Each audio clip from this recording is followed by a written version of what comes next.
بل زمونږ په دې مخکې هفته کې یو کلیپ چې دی نو هغه ریکارډ کړی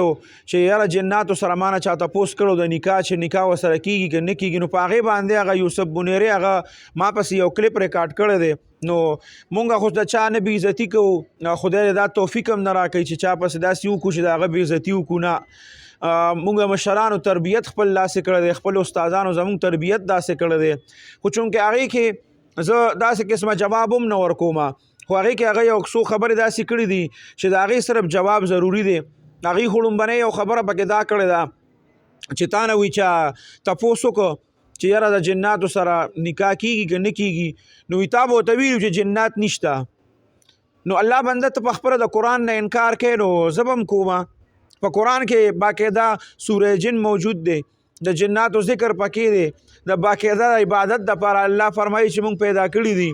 نو زه څه وکړم د قرآن نه انکار وکړم د الله د خبرو نه انکار وکړم تا خو ته په خپله انکار وکړه چې دا ورته ووایه چې جنات نشته نو چې الله ذکر کړي دي په قرآن کې الله وایي شته ورته وایي نشته نو ما به هغه ته دا جواب ورکوم چې جنات نشته الله بنده ګوره یو څیز ته سړی سوچ کوي یو خبرې ته سوچ کوي دا ته چې په هر چا پسې یو مثال په طور باندې د چا یو خبره ده هغه څومره الله غله دغه ورکه مخکې لاړه او هغه څیز د هغه خلکو ډېر زیات وکته نو پته لګي نه چې پتا باندې څه وشي چې تا لازم ګڼئ په ځان باندې بس چې ده پسې څه ناسه خبرې وکړم بیا څه ناسه مطالعه خو د هغې دپاره کوه که نه د الله بنده چې تا ته پته لګي چې زه څه ویم چې ته ماله دا مشوره راکوې چې ته ورته ووایې چې د جنات نشته نو ته ما کافر کې چې زه هغه ته ما ویلي وي چې جنات نشته د قرآن نه ورته انکار وکړم په قرآن کې الله فرمایي چې جنات شته ورته ما ته ووایې چې جنات نشته نو دا لکه سړی ته په یو خبره یو اعتراض چې په چا باندې سړی کوي نو هغې دپاره لږه د سوچ هم ضرورتي چې یاره زه په دې سړي باندې اعتراض کوم نو څنګه اعتراض پې وکړم بس هسې هغه خلکو مخې ته هغه څیز راوستل دي چې یاره بس ما په ده باندې ویډیو جوړه کړه ما داسې وکړه نور بالکل هېڅ د ستا د خبرو نه سر شته او نه یې خپې شته اوس دا لکه دغه خلک دی وړي خیر دی تا پکې باقاعده ویلي چې تا به ورته دا جواب ورکړی چې جنات نشته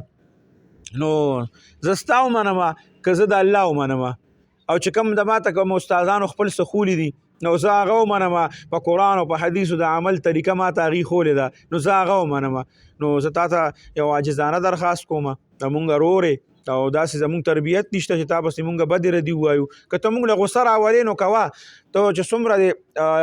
ستا وسي کوه